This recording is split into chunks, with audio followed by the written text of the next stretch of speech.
Problem ఉంటే అట్లా పెట్టేది కానీ జనరల్లీ మేనేజ్ చేయాలి. All right. Good afternoon, everybody. On behalf of the Department of Communication, University of Hyderabad, I welcome you all to the 12th Dr. C.V.S. Sarma Memorial Lecture. A big and special welcome to our speaker, Mr. A.K. Bhattacharya, who, as you all know, is currently the editorial director of Business Standard. We thank him profusely for accepting our invitation to deliver the talk today. Before I give a formal introduction to the distinguished guests, let me tell you a little about the department and the CVS Memorial Lecture. The Department of Communication was established, as many of you here probably know, at the University of Hyderabad in 1988, and over the last 30 plus years, it has emerged as a premier public university department for higher learning in the field of journalism, communication and media studies nationally. The Department of Communication has been ranked the best public university department 6 times in a row by the Outlook and the India Today surveys that evaluate academic institutions, and it tops the charts, especially in terms of academic excellence. The Dr. C.V.S. Sarma Memorial Lecture Series, organized by the department, celebrates the memory of our esteemed colleague who played an important role in laying the groundwork for the department. It's a tribute to Dr. C.V.S. Sarma, who was one of the first faculty members recruited to the Department of Communication at Sarojini Naidu School of Fine Arts, Performing Arts and Communication. This was in 1987. We now call it SM School of Communication, of Arts and Communication. And at that time it was disciplines. The school had not been divided into these 4 departments as it is now. CVS, as we usually refer to him, graduated with a Master's in Communication and Journalism from Osmania University. He taught for a couple of years at the Padmavati Mahila Vishwavidyalaya in Tirupati before moving back to Hyderabad to join the University of Hyderabad, where he also did his PhD. He was known for his innovative approach to teaching visual aspects of communication and script writing.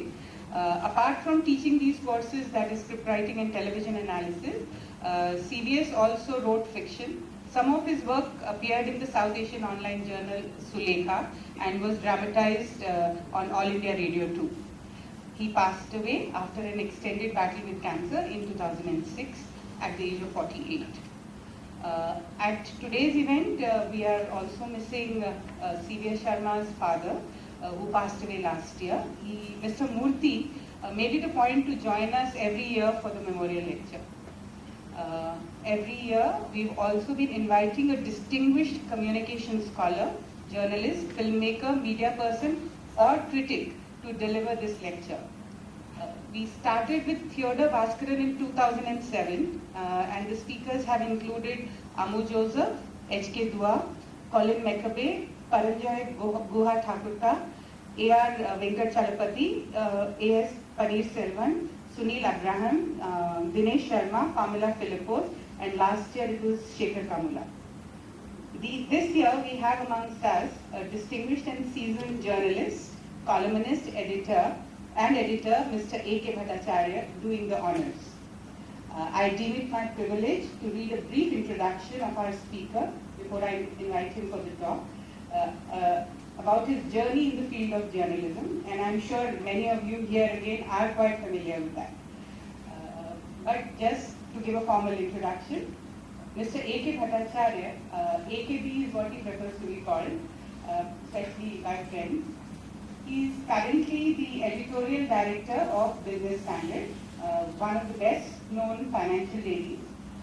He is a distinguished fellow at the Ananta Aspen Center India, which is a think tank, and a member of the Track 2 strategic dialogues between India and China and between India and Singapore. Tracing now his 4 decades in journalism, a journey that started when he switched careers after a year of teaching in Delhi University College, which he says probably should have been the other way around. He says I should have been a journalist and then become an academic. He joined the Financial Express in 1978, where he worked for 10 years, including 3 years in Kolkata as its Chief of News Bureau.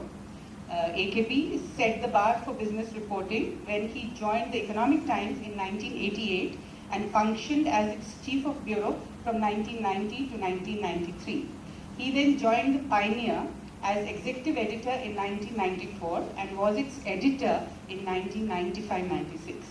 He moved to Business Standard in 96 as Editor of News Services and was the resident editor in Mumbai from July 96 to 97. His next tenure was as Managing Editor of Business Standard between 98 to 2000, and then he was managing the entire group for over 11 years. And he oversaw the newspaper's news operations and editorial administration. Between November 2011 and July 2016, he was the editor of Business Standard and now continues on its board as the editorial director. Besides wearing these different hats and holding all these positions and responsibilities, since 1990, AKB has also been writing a regular column, New Delhi Diary, commenting on the government affairs. Since 1997, he has been writing another column, Raisina Hill, commenting on developments and issues concerning bureaucracy. He was the winner of the Sri Ram Lifetime Achievement Award for Excellence in Financial Journalism in 2017. He is the author of the book, The Rise of Goliath, 12 Disruptions That Changed India. This was published very recently and this is published by Penguin. Okay, so his topic for today, which all of you know, of course, is Who Killed Indian Media? A Post-Mortem Report and the Road Ahead. So it kind of reminded me of Neil Postman, best known for his term media ecology from NYU. He's argued in his book, Amusing Ourselves to Death. Postman has said that when a population becomes directed by trivia, when cultural life is redefined as a perpetual round of entertainments, when serious public conversation becomes a form of baby talk, when in short, a people become an audience and their public business a vaudeville act, a nation finds itself at risk. Cultural death is a possibility. So in his talk today, A.K. Bhattacharya goes a step further to assess the existential challenges that media itself faces in its present form. His contention is that all is not lost. So if you were thinking he's actually written the obituary of media, that's not what he's doing. So let us listen to him to find out the possibilities for media to come out of its current crisis. So presenting for you on this stage, A.K. Bhattacharya, to deliver the Dr. C.V.S. Memorial Lecture 2019.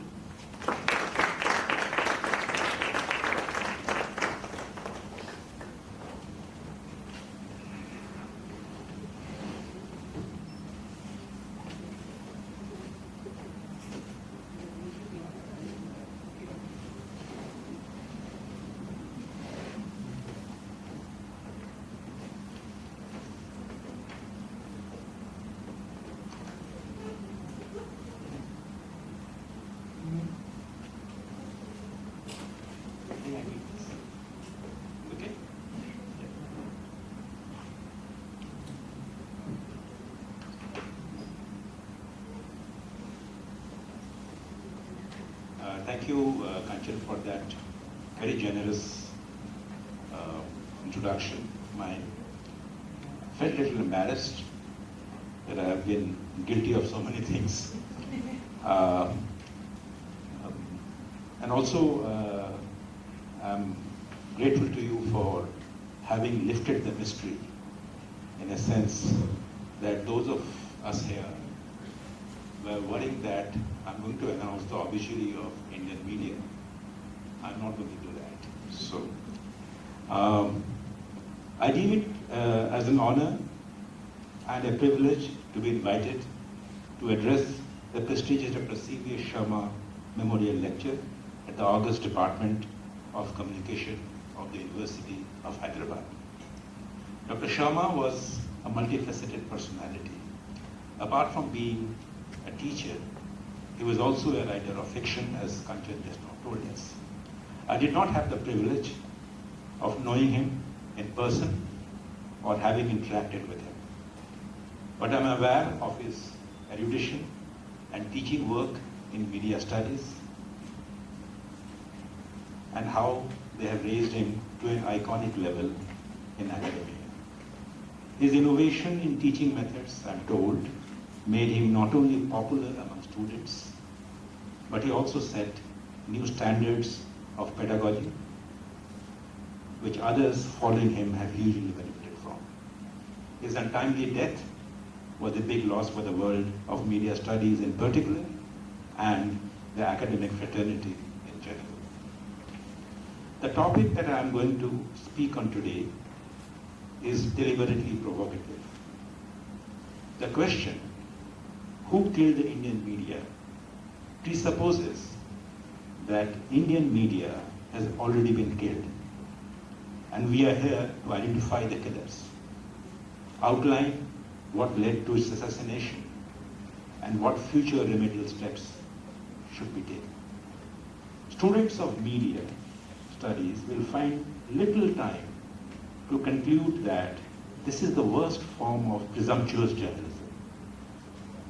Nothing could be worse than this, and that too in a lecture that is being delivered to celebrate the work and memory of Dr. C.V. Sarma. So without further ado, what I intend to do now is to first try to establish if the Indian media at all has been killed, and if so, what all factors are responsible for its sudden demise if it is so. And if it is not killed yet, what state is the media in? Have we reached a point where the Indian media may be killed soon? Who could be its potential killers? And what should we do to safeguard the Indian media against those killers?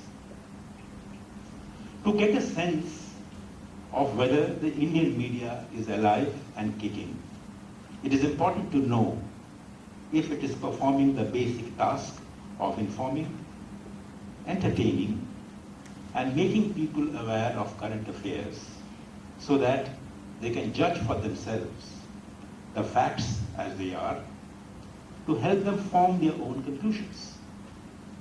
An additional role the media plays is to hold a mirror up to society through its depiction of the current developments and issues, help build public opinion, and speak truth to power, both political and economic. It is for this reason that the media reflects the world through news, views, and analysis. News is an expression of fact-based information that is presented freely, fairly, and with independence. Views are also fact-based, but these are opinions, and these reflect a specific perspective on an issue that could be different from another viewpoint. Analysis is also fact-based, but it explains what a certain development or an issue means and what it implies. As you can see, all the key streams of the media, news, views, and analysis, have one common factor: facts. Remember that analysis too is based on facts, but it takes the issues and developments forward to impart greater understanding. Not surprisingly, therefore, news that makes a greater impact on readers is often enriched with good analysis. Views, on the other hand, are subjective and can be different from other views, but a good media platform allows for all kinds of views, irrespective of the views of those who run that platform. It is this combination that makes the media a reflection of our society, helps inform people, makes them aware and educate them. It even helps address concerns and problems in our society and the governance system to bring about improvements. Yet, the perception of the media has undergone a significant change in the last few years. There was a time when the media was extolled, worshipped almost, as an agent for reflecting the reality around us and bringing to light what is wrong and what is right. But today, the popular perception of the media is one where journalists or media representatives are treated with far less respect than before. Media's image has suffered. And as they say, the image cannot be any different from the reality. The media, in fact, is failing to live up to the high ideals for which it was known and respected for. Popular films, particularly from Bollywood, are often an accurate measure of how society views a certain profession or an issue. As far as the Indian media is concerned, you would notice how an Indian journalist is depicted in many Indian films, often as a highly opinionated and biased, if I may use the word cholawala, thrusting a mic to anyone he or she seems to find out, and often asking what would be considered by most of us inane. The reduction of the journalist into a near comic character reflects how the society's perception of the media has deteriorated, and that is mostly because of the kind of television journalism that you have been exposed to in recent times. But the overall perception of the media is not what its original purpose or mandate had helped it build over the years. And this deterioration has taken place most likely because of the way the boundaries between news, views, and analysis have been blurred in large sections of the Indian media. This has been an unhealthy trend. It started with the television media, where it became almost fashionable. The anchor would not just deliver the news, but along with that, he or she will offer a certain stance or a comment, done with limitations and in small doses. The attractiveness and the reception of news improved, of course, but those limitations were soon abandoned, and news which relied on sacrosanct facts was compromised by the use of the anchor. Analysis too suffered from this affliction. Analysis always ought to be based on facts and there should be no comments. But journalism soon became a victim of this unhealthy cross-fertilization between news, views, and analysis. The net loser of this entire exercise was the credibility that lay behind journalism. While journalism became more attractive and less boring, the credibility quotient of journalism suffered. The concept of passionate objectivity can be turned on its head if it is not practiced with restraint and responsibility. Unfortunately, in the name of passionate objectivity, journalism in the last many years has allowed its credibility tag to be damaged. And this has happened because passion has got the better of objectivity. On top of this has come the international perception of the media and its depiction of how it has been functioning of late in India. The World Press Freedom Index, produced by Reporters Without Borders, shows the Indian media in poor light. What does this index do? To quote, the index ranks 180 countries and regions according to the level of freedom available to journalists. It is a snapshot of the media freedom situation based on an evaluation of pluralism, independence of the media, quality of legislative framework, and safety of journalists in each country and region. It does not rank public policies, even if governments obviously have a major impact on their country's ranking. nor is it an indicator of the quality of journalism in each country or region, unquote. What does the index for 2019 say about India? Once again, I should cite the findings, and it is quite revealing.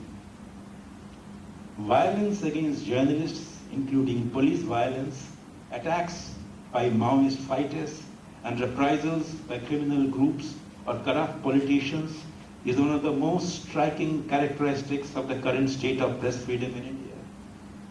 At least 6 Indian journalists were killed in connection with their work in 2018. A number of doubts surround a 7th case. These murders highlighted the many dangers Indian journalists face, especially those working for non-English language media outlets in rural areas. Attacks against journalists by supporters of Prime Minister Narendra Modi increased in the run-up to general elections in the spring of 2019. Those who espouse Hindutva, the ideology that gave rise to Hindu nationalism, are trying to purge all manifestations of anti-national thought from the national debate. The coordinated hate campaigns waged on social networks against journalists who dared to speak or write about subjects that aggravate Hindutva followers are alarming and include calls for the journalist concerned to be murdered. The campaigns are particularly virulent when the targets are a woman. The emergence of the Me Too campaign in the media in 2018 has lifted the veil on many cases of harassment and sexual assault to which women reporters have been subjected. Criminal prosecutions are meanwhile often used to gag journalists critical of the authorities, with some prosecutors invoking Section 124A of the Penal Code, under which sedition is punishable by life imprisonment. The mere threat of such a prosecution encourages self-censorship. Finally, coverage of regions that the authorities regard as sensitive, such as Kashmir, continues to be very difficult. Foreign reporters are barred from Kashmir, and the internet is often disconnected there. When not detained, Kashmiri journalists working for local media outlets are often the targets of violence by paramilitaries acting with the central government's tacit consent, unquote. These are not my words. I'm just reproducing the Reporters Without Borders, their report on Indian media for 2019. Remember that these findings came before what happened in Kashmir last month. Nevertheless, the challenges before the media can therefore be easily gauged by the comment made by those who prepared this report.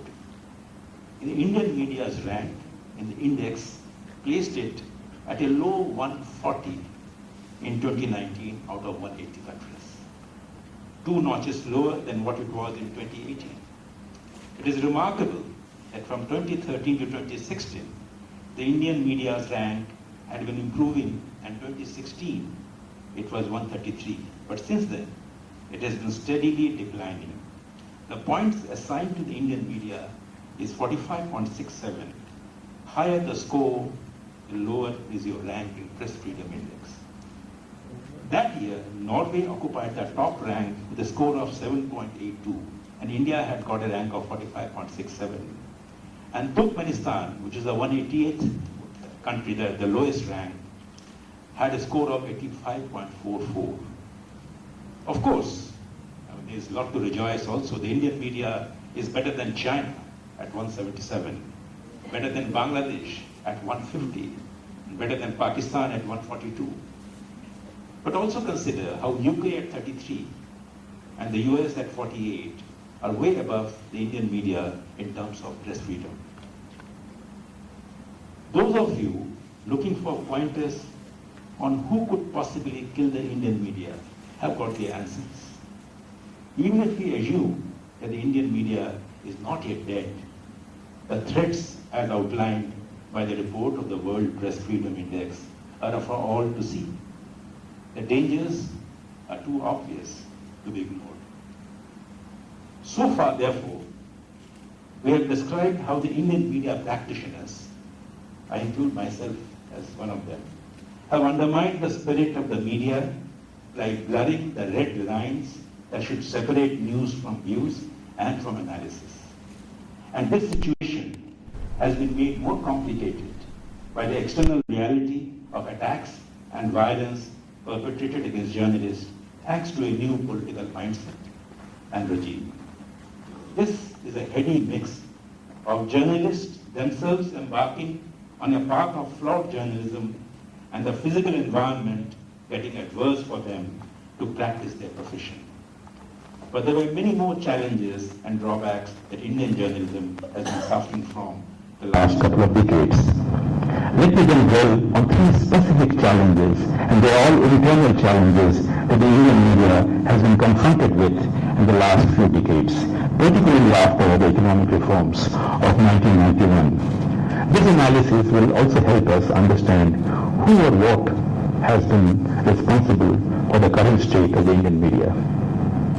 The first big internal challenge has come from the metamorphosis that the Indian media has undergone in the last few years.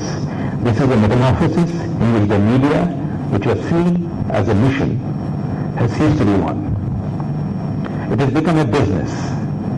You will recall that the origin of the Indian media is always traced to the country's independence movement. The local media did play a key role in promoting the cause of ushering in freedom for the country from British rule.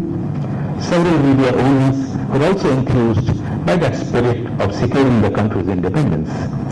There was a positive confluence of forces. Media owners worried less about making profit from their newspapers and other publications, as they believed that they were promoting a national cause. Similarly, journalists embraced the profession, caring little for the financial gain they would make from the job by way of salaries. An outcome of this mindset that endured for a long time and lasted for the first few decades after independence meant that journalists treated their jobs as a mission, and the media owners did not treat their publications as a business. Quite ironically, the media, not as a business but as a mission, had many adverse consequences for future growth of Indian media. At one level, the media industry remained largely a preserve of those who had other businesses to make money from. So that even when their media outfits did not make money, they were not too bothered. They wore the idea of running a media outfit as a badge of honor and also used it as soft power while dealing with the government. Owning a media helped the owner build a relationship with the politicians belonging to both the ruling party and to the opposition. Consequently, modernization and investment in the media by way of embracing new technology or building skills suffered a great deal. Media owners would argue that their media operations did not yield any profits, and therefore they kept them alive with the money they earned from the other businesses. From the journalist's point of view, media as a mission had its own peculiar implications. Journalism became a choice of the profession mostly for those who accepted it as a cause and therefore were willing to work at pitifully low salaries. There were a few talented journalists who joined the profession because of their commitment to the cause of journalism, but the rest were there because they didn't have any other options. Media as a mission thus was a mixed blessing. It helped media prosper as a profession with independence, but suffered due to the lack of investment in skills, modernization, and technology. Things changed in the 1980s, and this is what is called from the frying pan to the fire. The emergence of media owners who believed that newspapers and other publications could be run as a business did result in more investment in modernization, technology, business strategies, greater focus on marketing, and reskilling as well as retraining of manpower and primary journalists. Media houses were no longer the same. They realized that with India's demographic dividend, with a low penetration of the media, the potential for media growth was huge, and these could be tapped for financial gain. In short, the media need not be a mission, but could be a profitable business. This also meant that the trend of companies publishing newspapers as an operation, in addition to their main business, underwent a subtle change. Companies began redrafting their media business strategies. This led to the birth of a new business model. And that was the second internal challenge for the media industry. In this new business model, the media companies began chasing circulation to build a strong readership base, on the strength of which they could raise advertising revenues. One relatively easy way of building readership was to reduce the price at which newspapers or publications were being sold. Once the price was reduced, the hope was that there would be more readers. Thus there were newspaper companies that launched promotional campaigns suggesting that the leader will guard the reader. In other words, the leader among the newspaper companies will guard the reader by reducing newspaper prices. Underneath that campaign was a business strategy. Reduce newspaper prices, increase newspaper circulation, and on the basis of higher readership, get a larger share of the advertisement pie in the market. Soon at the start of the 1990s, newspaper prices began falling and newspaper circulation numbers started shooting up. The advertising revenue was cornered by those who had reduced prices and boosted their circulation. After all, the advertisements would go to those newspapers who were read by more people. In a few years, a dramatic change happened to the business dynamics of Indian newspapers. The share of advertisement revenue as a percent of total newspaper costs began rising. At the same time, the share of revenues collected from readers as the price of the newspapers began falling as a percent of the total cost of producing newspapers. Today, almost 80% of the cost of producing a newspaper is financed from advertisement revenues. This was in sharp contrast to what prevails in other developed newspaper markets. You might argue that the leader, that is the newspaper publishers, was indeed guarding the readers. Newspaper prices were low or had not kept pace with inflation, giving the readers the bonanza of sorts. And the cost of producing a newspaper was being borne by advertisers. But hang on, that was a mistaken notion. The idea of advertisers taking care of 80% of newspaper publishers' cost turned out to be a flawed business model. It has over the years given the advertisers such a hold on the running of newspapers that the media's independence has come under attack. If advertisers know that the bulk of the newspaper's cost is being financed by them, it is only natural that at some point the advertisers would ask for a special treatment, a special dispensation, or even a special coverage from the newspaper concerned. After all, how otherwise would the advertisers justify to their shareholders their decision to spend a good chunk of money on newspapers by way of advertisements? This trend took another dangerous course. Various forms of advertisements were being proposed to masquerade as news, called them sponsored sections or native content. The problem is that readers cannot always make a distinction between what is paid news and what is editorial news.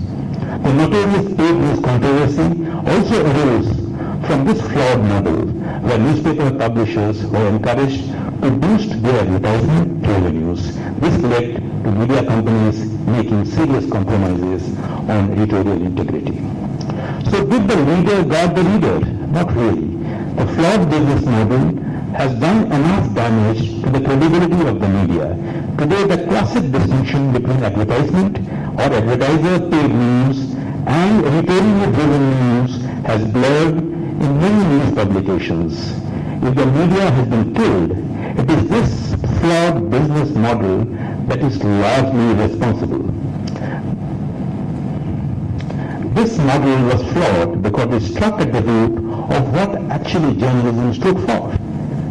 Remember that both advertising and journalism are based on content, but the key difference between advertising and journalism is that while the former is a message coming from a commercial standpoint, the latter is a message coming from an editorially led team that seeks to present or analyze news from a fair and independent perspective. This principle of maintaining a distinction between the two types of messages gets seriously violated when the advertiser's financial power puts an end to disclosures and disclaimers to inform readers what all is a paid message that is an advertisement and what is an editorial message that is a message arising out of the professional judgment. The third challenge arises from the rapid technological changes that have swept the media industry in the last few decades. Technology has impacted the Indian media at three distinct levels. One, on the functional aspects of the media. Two, on the entire media scene in the country. And three, on the print media's existential survival. Let us first look at the functional aspects of the media and what impact technology has had on it. Remember that this is linked to the media industry's gradual recognition of the need for modernization and induction of technology to make media a profitable venture. Thus, in the last couple of decades, technology has made the media products and platforms more efficient and cost-effective. But in the process, it has obliterated many disciplines. And the goals of efficiency and cost-effectiveness have often overridden the goals of quality journalism. Already, as many as 4 different disciplines in the production of a publication or a newspaper have been wiped out, and the different tasks performed by these erstwhile 4 disciplines are now the responsibility of only one discipline. Let me explain.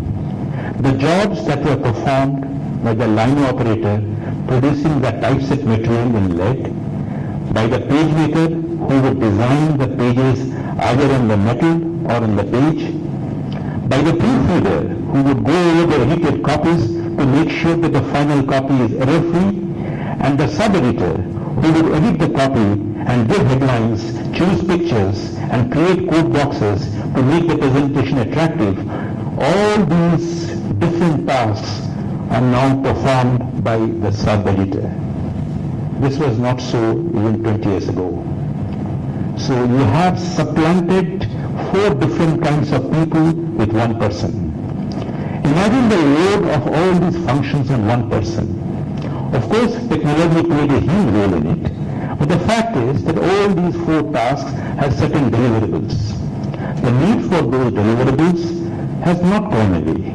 So while technology has made possible the collapsing of 4 tasks into one task, the need for training and retraining the sub-editor who would now perform the 3 additional tasks in addition to her own should have become more paramount. But in reality, little attention was paid to reskill the sub-editors or in using the surplus generated by technology in those collapsing of 4 tasks into one discipline for improving the compensation package for sub-editors so that persons who are hired for this critical job are of a higher skill level. While the media publishers gained by making a little more money through the technology-enabled savings, but the quality of journalism suffered. Now this process, to my mind, is not ended yet. With more technology coming in, we will find more disciplines getting collapsed into fewer disciplines, but the need for training and retraining gets more, but that nobody is bothered about. You will call it an own goal scored by the media industry against itself, but its consequences in journalism were quite adverse. If the Indian media is poorer than what it was a few decades ago, and if we are debating why the Indian media has been killed or who has killed it, the culprit is the media industry's brazen negligence of the need for professional enhancement. A similar negligence was shown with regard to the need for developing and upgrading the quality of journalist writers as the challenges of graduating from pure news to news plus or news analysis became more pressing. A second technology-induced attack on the Indian media took place because of global developments. The birth and growth of the FANG, F-A-A-N-G, in the early 21st century have changed the media scene in the Western world. But its impact on India has been no less significant. FANG, or companies such as Facebook, Amazon, Apple, Netflix, and Google, have begun to corner the media space not only in terms of content but also in respect of media revenues. With revenue flows being increasingly controlled by the FANG, Indian media publishers like the global media houses have suddenly been confronted with a new challenge of creating content that could get more easily sent to these companies for global distribution. It's a globalization of a different type, but in the process, they also mortgaged a good chunk of their revenues to these Western companies. Not only was media content influenced by what FANG dictated, thanks to their algorithm-based viewership demands, but there is also a serious danger now of the Indian media publishers becoming increasingly dependent on these global media giants for their revenues. This threat to the Indian media is a lose-lose situation. At one level, Indian media companies are encouraged to create content that FANG would like them to provide, because that is what would fetch more viewership or readership. At another level, the revenue flows for Indian media companies are becoming slower and weaker. Technology has created new media behemoths whose global footprints are large and are threatening the existing and future potential of local and regional media houses, including those in India. The third aspect of the technology-induced challenge pertains to the print media in particular. The rise of the Internet has not been an unmixed blessing for the media in general and the Indian media in particular. Digital journalism or websites has allowed more people or readers to access content at a fraction of a cost they would have to incur earlier. For a country like India, this was seen as a big boon. But at the same time, the emergence of the Internet platform has meant an existential and financial threat to the print media. Every media house in India has a website that carries the content it produces for its print platform, and that content on the website is by and large available free, without any entry cost for the reader. But the same content on the print platform is not freely available. This has stunted readership growth for the print media. Why would you pay for buying a newspaper if you could access the same content free on your smartphone, on your laptop, or on your desktop computer? Not surprisingly, the growth in the print media's readership numbers has been contained, and in some segments it has even contracted. The irony is that the print media continues to be heavily dependent on the revenues from advertisements carried in the print publications. The advertisement revenues from the Internet are still very negligible. Internet advertisements may be growing rapidly, but their total value is still about half of what the print advertisements continue to get. As Matthew Arnold had known in one of his poems, but now the old is out of date, the new is not yet born. The Indian media's old world is gone, while its new world is yet to be born. The Indian media's existing source of revenues is shrinking, while its new alternative world of revenues from the Internet is yet to grow at a viable pace. Some print publications have tried hard to build a model where they want to charge the Internet visitors for their content, but such efforts are yet to gain in proportion or scale. It is an existential challenge for the Indian print media.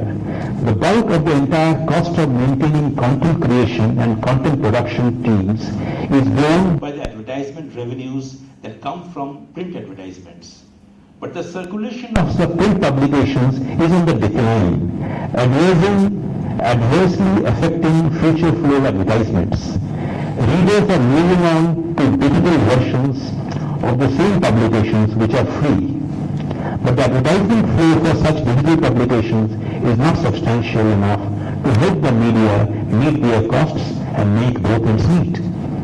Media print publications in many Western countries have responded to this challenge by creating paywalls of different varieties on their websites so that their revenue flows can get better.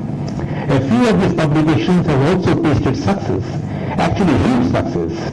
With the protection of revenue streams, these Western country publications, like the New York Times, have also managed to keep the quality of their content at a high level so that readers are willing to pay for accessing quality content. The Indian media is yet to come out with an integrated and concrete strategy to counter this threat. Only a few publications have tried the paywall digital content strategy. With their revenue flows getting affected, they are also skimping on their editorial budgets, which as a consequence is adversely affecting the quality of their content. It's a vicious cycle from which the Indian media has to come out of. Sooner it can come out of it, the better are its chances of not becoming irrelevant and eventually non-existent. If you look outside the media world, you will notice that its external environment is now riddled with a plethora of other challenges as well. The explosion of technology and the rise of the internet have created a multitude of choices for readers. For an Indian publication to hold on to its own readers and create stickiness for its content, the effort has to be many times more. As explained earlier, the media has also ceased to be an arbiter of issues in the public policy domain. Neither in social, economic or political arenas, the media's voice is treated as one of the arbiter for this very reason for a variety of other choices that are available to a reader. Twitter, Facebook, Google News and a large number of websites have meant a feast of news, views and analysis for the readers. Quality may not be consistent or it may even be missing, but this absence or loss is more than made good by quantity and easy access. Indeed, the exalted position of the media is hugely diluted as technology, blogging and social media have made every one of us a media voice. Now this may be a social change, it may be a welcome change, but from the print media perspective, this is not going to be a very, very beneficial change for it.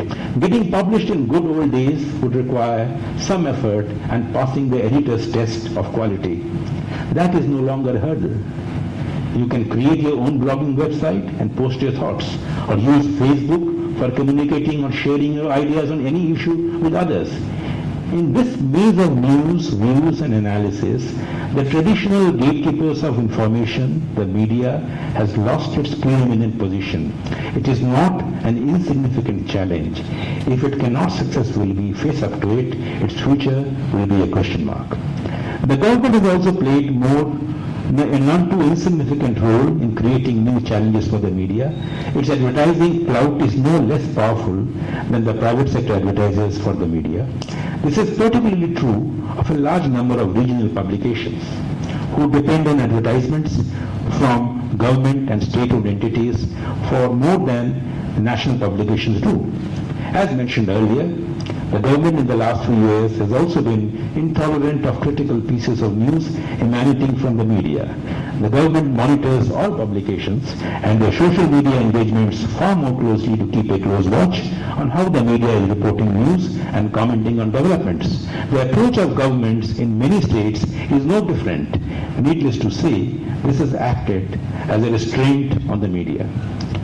The government at the center, so also in the states, also use their clout of policy making in addition to effectively using the lever of advertisements. Decisions such as raising the import duty on newsprint, which most Indian newspapers have to undertake as domestic production of this raw material is inadequate to meet the country's entire newsprint demand, and specifying a 26% foreign investment cap on digital media have also contributed to the perception that the government at the center has taken steps that may make the Indian media's existence and operations a little more difficult. Earlier steps on creating new government-run digital platforms for publication of public notices like tenders had already affected the advertisement revenues of newspapers and other publications. The government media engagement under the current regime is also marked by one-sided communication. When the government chooses to convey a certain message, it does so either by using statements, social media tweets, or Facebook posts, or a press meeting where questions on some occasions are not even answered. Thus, a two-way communication that allows a more rounded dissemination of news and developments has become a rarity in the Indian media in the last few years. This has certainly created a fresh challenge for the media's content perspective. Given such a situation, where the media itself has created difficult operating conditions for itself, technology has contributed to the challenges and the government has made its functioning even more challenging. What should the Indian media do? Based on the assessment outlined earlier, three clear steps suggest themselves. One, there is an urgent need for the Indian media to engage in an introspection of how it has harmed its own existence. Whatever be the enormity of the challenges and the adversity of the situation under which it operates, the media must not compromise on the quality of its content, the impartiality and independence of its news management, and on adequate investment in training and retraining of journalists. If journalism has to be rescued, then it must be saved from journalists and journalist organizations who don't pay attention to these ideas. The manner in which journalists and journalist organizations have tried to deal with the challenges so far has not really served the desired purpose. What should they be doing then? That brings us to the second remedial step needed to be taken by the media. It must acknowledge that the march of technology is unstoppable. It must learn to anticipate the changes the technology will bring about. It must accept them as reality and must prepare to deal with them. To remain in denial of what technology or the challenges the fan group of companies will pose to them is not a prudent approach. Unfortunately, this is what they have been doing so far. The Indian media must recognize its inherent strengths, the spread of its large market, and the diversity of language and culture across the country. The third step would be to relook its business model. The way technology is spreading, it no longer makes sense for the Indian media to remain a prisoner of advertisement revenues. Using technology to its best advantage, the Indian media must collectively decide that the earlier strategy of guarding the reader through price cuts is not sustainable anymore. And particularly in the current context, where the media is faced with challenges from many quarters. There are hardly any industries where the user of the product or services does not pay for what he or she consumes or uses. The Indian media must come round to the view that a time has come when the user, that is a reader in the context of the media, must also pay for the content he or she consumes. Advertisement revenues may still continue to grow, but once the media's overwhelming dependence on advertisers comes down, the many distortions in Indian media and its many existential challenges could be tackled more effectively.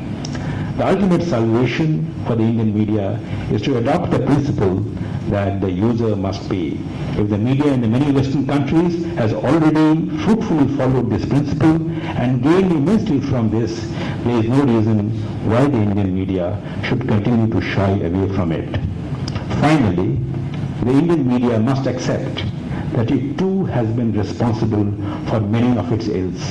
Its failure to address technology issues, its reluctance to invest more in training and retraining of manpower, its aversion to the principle that the user must pay, have all been responsible for the tight situation the Indian media is in at present. Yes, there may be external agents like the fan group or the government which have made the situation for the Indian media more difficult and challenging, but ultimately it cannot absolve itself of its irresponsibility, imprudence and negligence to set its own house in order and take steps well in time to fix problems that were staring at them. To return to my original question at the start of my lecture, who killed the Indian media? Let me say that it would be futile to find an answer. As we analyzed the situation a little while ago, the fact of the matter is the Indian media is faced with many challenges, but it is still alive and surviving. It is possible to argue that many attacks have been made to kill the Indian media, but it is still not dead. Even though severely maimed, it can still revive itself. A more relevant question at this point in time would be, why shouldn't the Indian media revive itself? Any attempt at reviving the Indian media must start with the recognition of the problems that confront it. Today, we have made a preliminary attempt at identifying those problems, situating them in global, economic, as well as domestic political contexts. We also discussed some of the remedial measures that should be undertaken. The next step would be to examine the feasibility of these moves and prepare the ground for implementing them. None of those steps suggested is an easy one, but then if we do not discuss them in a public forum like this, we would be failing in our primary duties. And more importantly, if we can refocus our energies even for an hour on what is aiding the Indian media and what needs to be done to revive it or rid it of its problems, we would perhaps achieve at least a part of the larger purpose of this lecture, that is to celebrate the memory of Dr. C.V. Sarma. I end my lecture with that hopeful thought. Giving me more hope today is what happened early this morning in Manila. A Hindi journalist, Ravish Kumar, was given the Raymond Magsaysay Award for his fearless journalism for speaking truth to power. So there is hope. The Indian media is not yet dead. Thank you.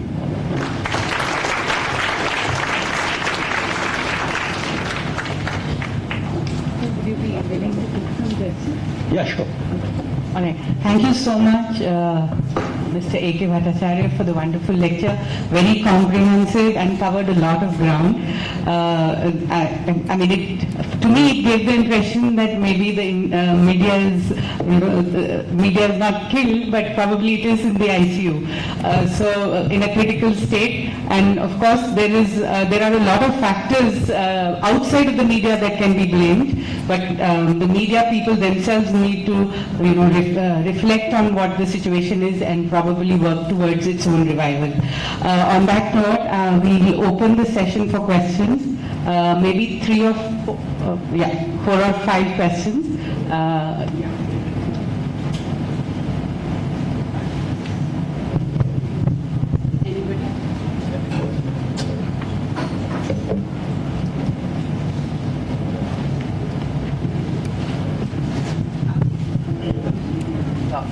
Good evening, sir. My name is Abhishek. I'm from MA Communication. So, I had 2 questions for you.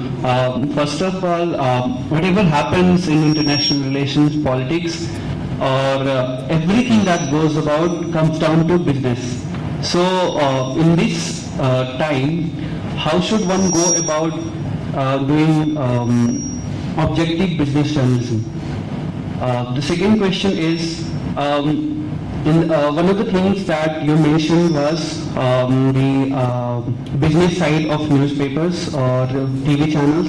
In that, I also want to mention that how much do you think has defamation played a role in the decline of news values in the media? Given that one of the defamation was filed by Reliance Foundation against Business Standard journalist Ajay Shukla, and the other one where it was filed against Financial Express where it was taken, the article was taken down after the defamation was filed. So how do you think defamation affects the quality of journalism?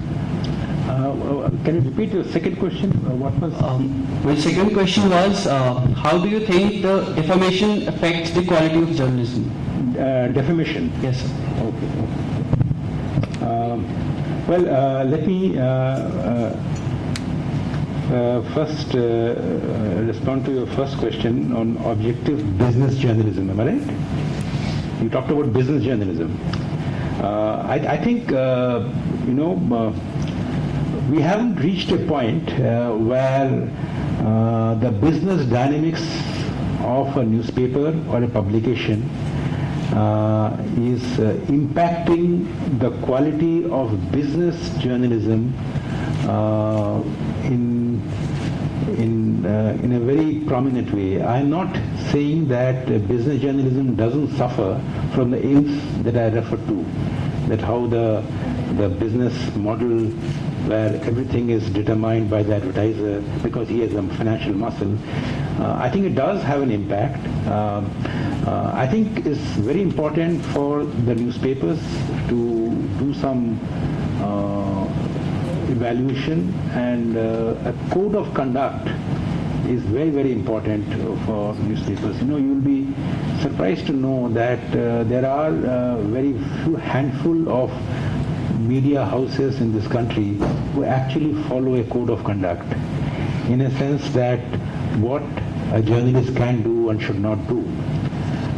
So it is possible to influence either through the organization or through individually. It is possible. So therefore, at an organizational level, I think you need to be immune from the influence that advertisers can peddle, and at an individual level, you need to be more cautious and be on guard, and probably the organization should encourage enunciation and formulation of codes of conduct that bind a journalist to disclosure of everything that he does. For example, there are newspapers I know who will have a code of conduct which says that you cannot tape a person while interviewing without getting his permission, or you need to make your quarterly investment disclosures to the organization, to the editor. Now, and if you look at international publications, almost every international publication has got a detailed code of conduct. Unfortunately, in our country, media has got a 70-year and more than 70 years, if you take back from the pre-independence days, but the code of conduct for a journalist is still a matter of debate in many organizations.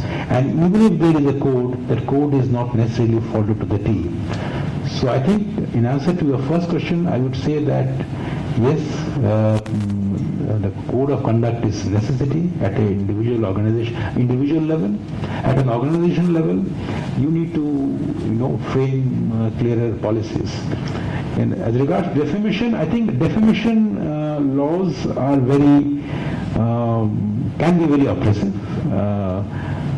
The examples that you cited, I don't think it really materially affected reporting of those matters. But defamation laws in our country, because they are criminal by nature, they have a chilling effect on free speech or expression of ideas.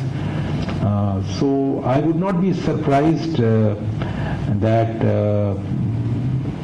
with the defamation laws what they are, and particularly the criminal provisions, and now the use of the laws of sedition against journalists. Well, if you are criticizing, let's say, the national symbol, you can be taken to jail to sing. So there are problems there. So defamation laws is not alone or not the problem. There are a host of other laws. The idea is to decriminalize defamation. But if you decriminalize defamation, you need to make the civil defamation law a little more stringent, and where justice is not delayed. The real debate between criminal and civil, India is among the few countries now, I think criminal defamation and civil defamation both exist side by side. The Britishers did it, and we have retained that criminal defamation laws. So there was a move in the Supreme Court about 5 years ago. The Supreme Court in its wisdom said no, it should not be read down. So, but I think there is a movement. I think Editors Guild of India is trying to revive that proposal to decriminalize defamation. That probably be the way out. But as of now, I don't think defamation has led to suppression of news as such. But people are more cautious. People don't want to get harassed by defamation laws because you can go to jail. You know, I mean, so that's. Did I answer your question? Yeah. Hi sir, I'm Aparna from MA Communication as well. So I have two questions. What do you think should be the approach towards journalism in institutions like this, and the importance of practicing journalism, or what would be the right way to practice journalism from the root level? And the second question is, it's along the lines of media and censorship. What are your views on censorship as such? Okay. Institutions like this have got a huge role in my view, because it's important that that the media studies should not just be about what a journalist ought to do, what a journalist ought not to do, but I think media studies need to go deeper into the dynamics of how organizations function, how media organizations function. My sense is, I will stand corrected if any of the faculty corrects me, because I don't know much about it. My sense is that most media institutes in the country, let me repeat, I don't know much about this department, do not go that much into this media organization and how the media is run. And because in my view, every journalist should be taught the way media organizations are run. In the West, I know that the journalist does not look down upon the marketing guy in a newspaper organization. But in India, I have in my own life have always looked down upon a marketing guy or a sales guy in the newspaper and saying that he's doing an inferior job. I think it is a flaw and the fault of the way we have grown up on our media thing. You know, I did not go to a media issue, but I am a product of a past generation. But I find that even the younger people do not have this kind of an empathy understanding of what that marketing guy is doing in the media. I think it is necessary for all media institutes, education institutions, to incorporate in their curriculum what a media organization, how it is run, how is the marketing done, how is the sales done. And I don't see that getting reflected, at least in the products that we see when we hire people. So that would be my suggestion. What was your second question? Censorship. Censorship is obviously something that should be opposed, should be questioned, because censorship is like it imposes curbs on, as long as the freedom of expression has got a reasonable degree, is expressed with responsibility. I don't see any reason why there should be any censorship. There was a censorship in this country for about 18 or 20 months in the emergency time. It did work. You know, censorship never works. A lot of people believe that there is an informal kind of censorship that may be in existence, but I don't think censorship as a tool doesn't really work. It doesn't really work. So even if the government wishes to use it, there are always ways of circumventing it. I mean, the famous example of censorship and it being countered by an editor in 1975 when the emergency happened was that the editor was barred from running an editorial or a news item, I think, on the front page. So there was a blank space. So what the editor did was, instead of the report, he published the entire Tagore's poem of "Where the head is held high and mind is without fear." So he just did that. So I think any government wants to use censorship, it boomerangs in the medium to long term. So, but there's a law as a regressive law. There's no doubt about it. Sir, I'm Shami. When you say that the Indian media is dying and there's a very little chance of it to be revived, do you think the way to revive from the root would be to give more, bravado to the students of the universities and by teaching them correct media ethics and to be fearless, basically? One correction, I don't know whether I said media is dead. I think I did try to say that the media is going through a major challenge, as Dr. Malik rightly pointed out. Media is in the ICU, So I think that would be a correct way of what I said, I think, as a university where journalism is taught, certainly it's a good forum where media ethics, importance of these are things should be taught, and there's no doubt. I'm reasonably certain that these are taught, but maybe more focus should be there.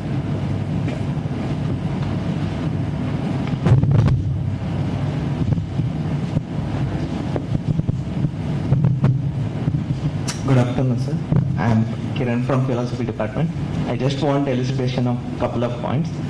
When you said that circulation of papers is reducing and print media itself is losing interest, I'm more concerned about the other side of the issue, like the consumers.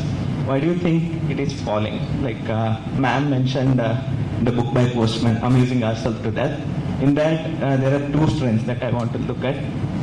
One is, he says that after the rise of Telegram, more and more irrelevant information is coming into media. Irrelevant in the sense that it's not actionable. Do you think because of that, people are feeling kind of helplessness and reducing their reading? Or is it something more pernicious in the way that he talks about Aldous Huxley's point of view, that although there will be books, no one will be interested in reading them anymore? And the second question I want to ask you about is, you also talked about the security of the journalists. Sorry? Security of the journalists. Okay. In the sense, so although there have been recent murders about Gauri Lankesh and others, I'm more concerned about one that happened around 2013, I guess, in UP, where the journalist was burnt to death in front of his own home. And on his deathbed, he actually accused the SP MLA, and although it was a deathbed allegation, nothing was done about it.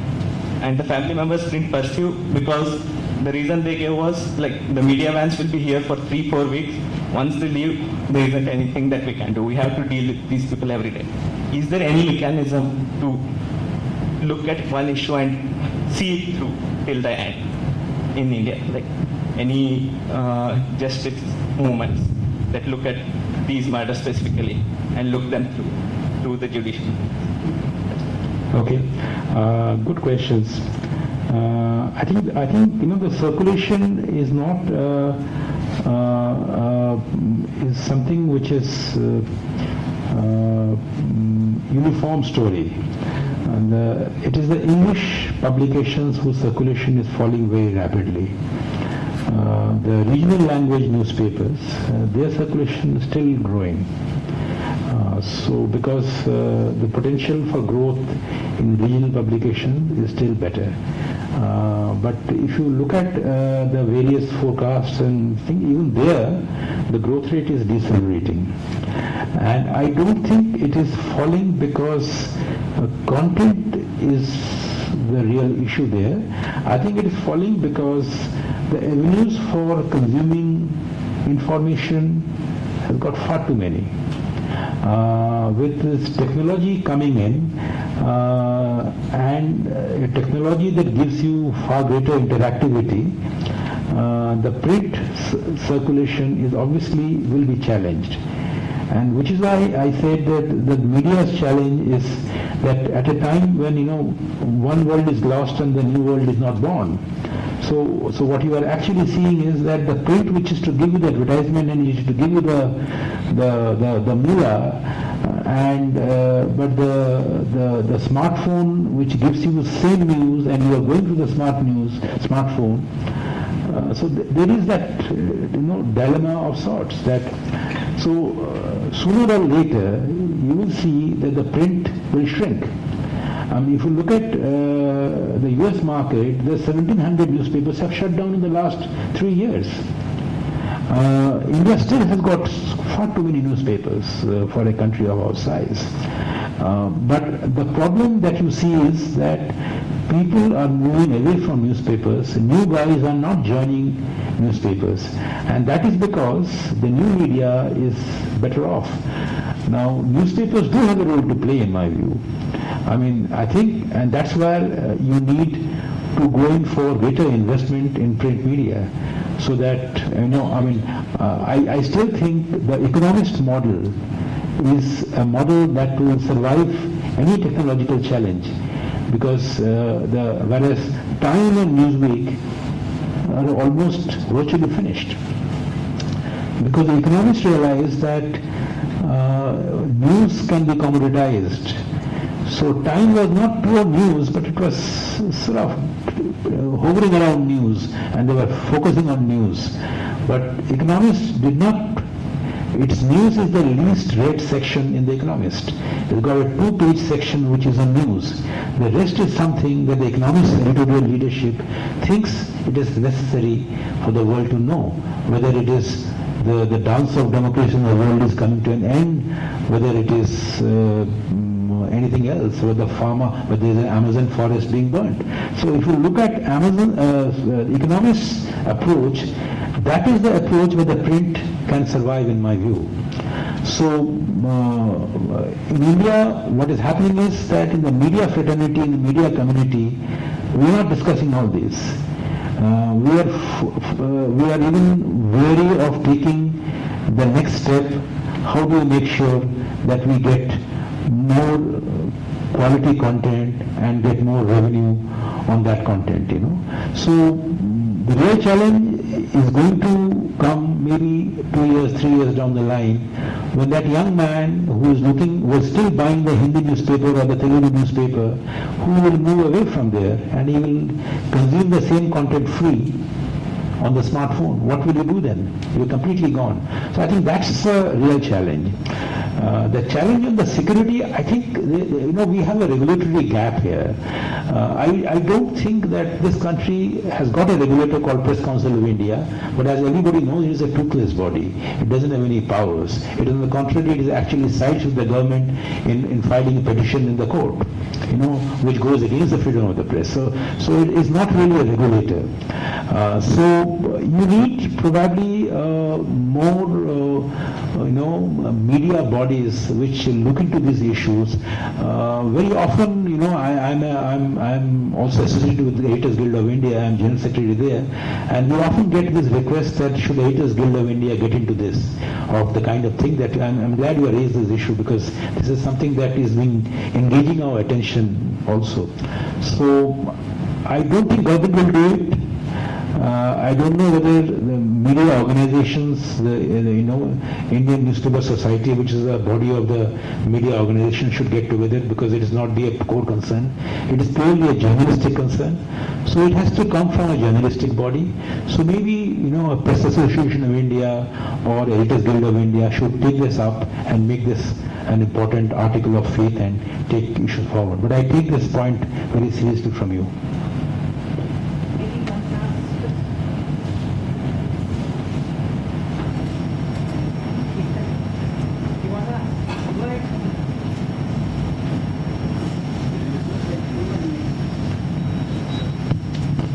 Hello sir, I am Sumit from MA Communication. You are General Secretary of Editors Guild of India. Editors Guild of India was founded after the emergency. Recently what happened in Kashmir and the clampdown of communication system, Editors Guild of India condemned that. After PCI statements. For that also editors Guild of India clamped down. But what about the media itself? Media is talking in the sense that okay, nothing is happening in Kashmir, nothing is like everything is going in control. But what about the institutions?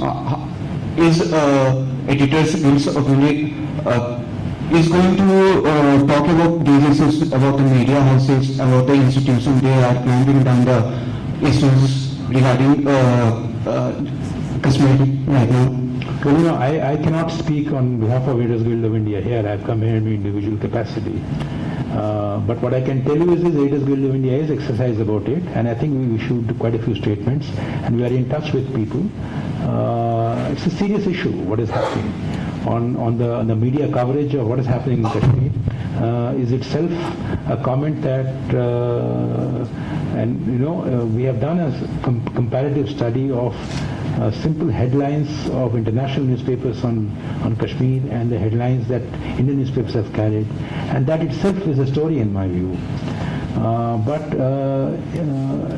Indian journalism is also a victim of the current prevailing Indian society's mindset, which is not a very uplifting thought right now. So the Indian media is suffering from those weaknesses as well. I will not say that the Indian media has covered itself with glory with Kashmir. Of course not. I didn't answer your question, I think.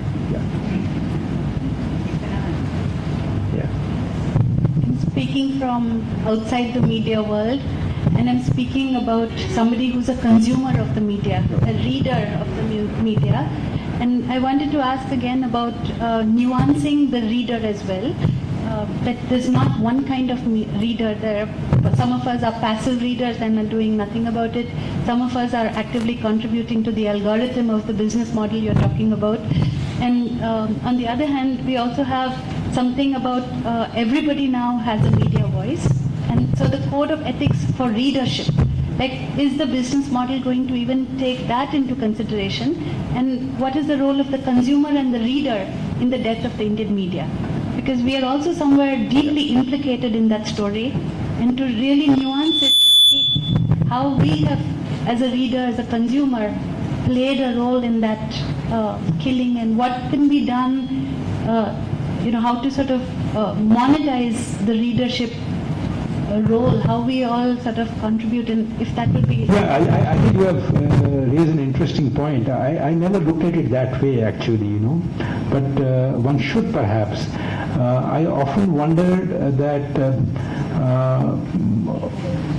the Indian readers celebrated the fall in newspaper prices, which started in 89, 90, coinciding with the economic reforms.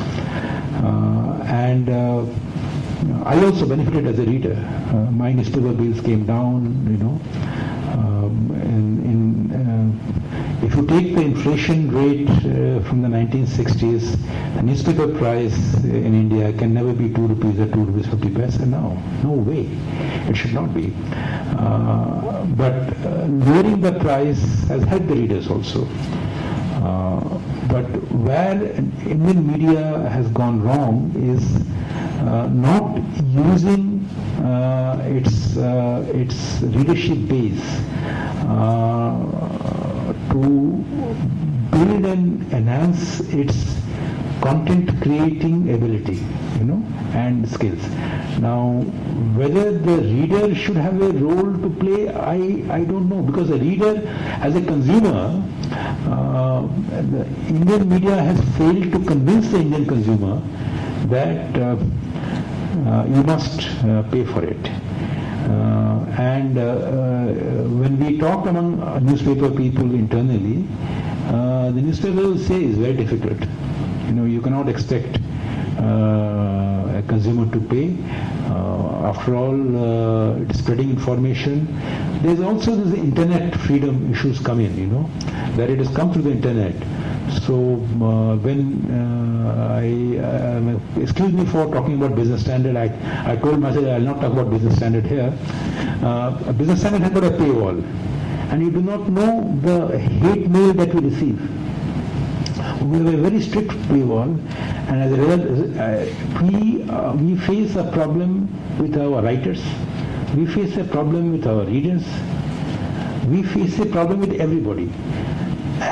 But we went for the paywall because we realized that our advertisements are not coming from print. So we cannot give the paper we are selling. We are one of the costliest papers next to Hindu. Now I think Hindu has understood. The Hindu has understood that the reader must pay.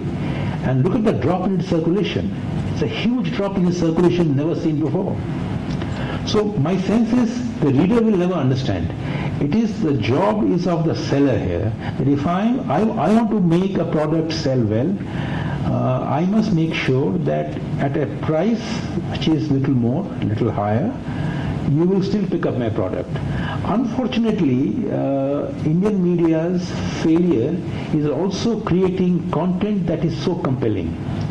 When I read a piece in the Financial Times or Wall Street Journal or Washington Post or New York Times, I think it's worth the price that I pay.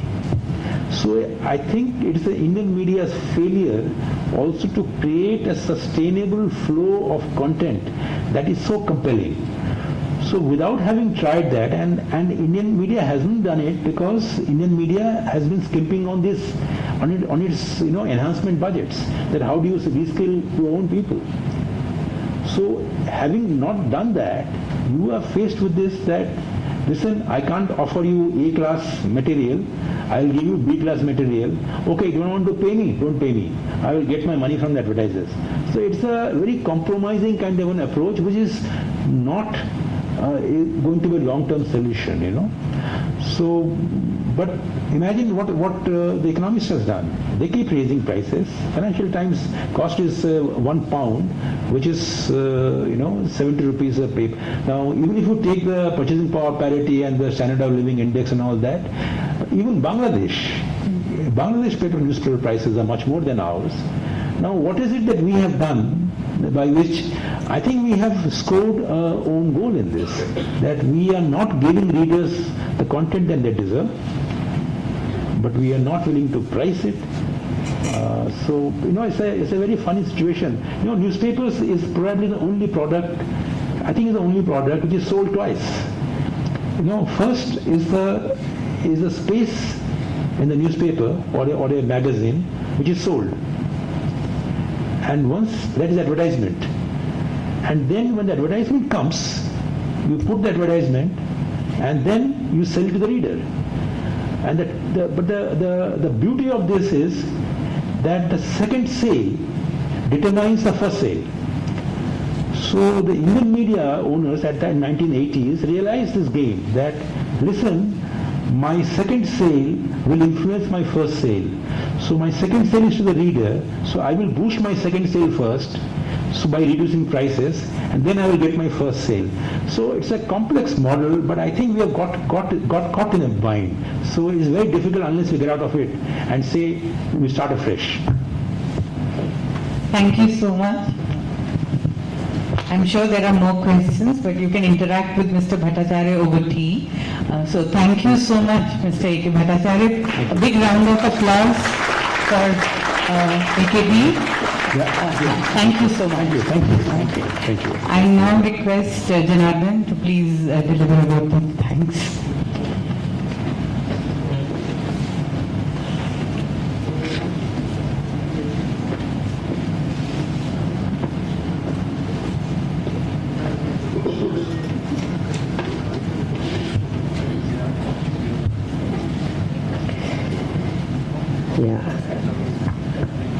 Respected guest of today's event, Mr. A.K. Bhattacharya ji, and Dean SN School and Head of the Department of Communication, Professor Kanchan. I am glad to propose vote of thanks on behalf of the Department of Communication, SN School of Arts and Communication, and also on my own behalf.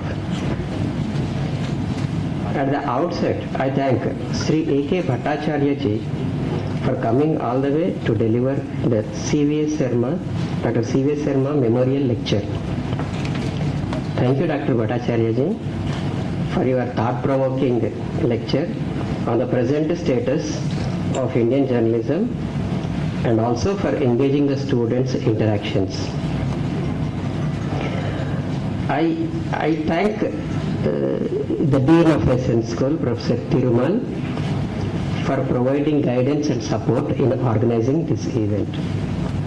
And I also thank our head of the department, Professor Kanchan, for her day-to-day monitoring of this event right from the inception of this memorial lecture.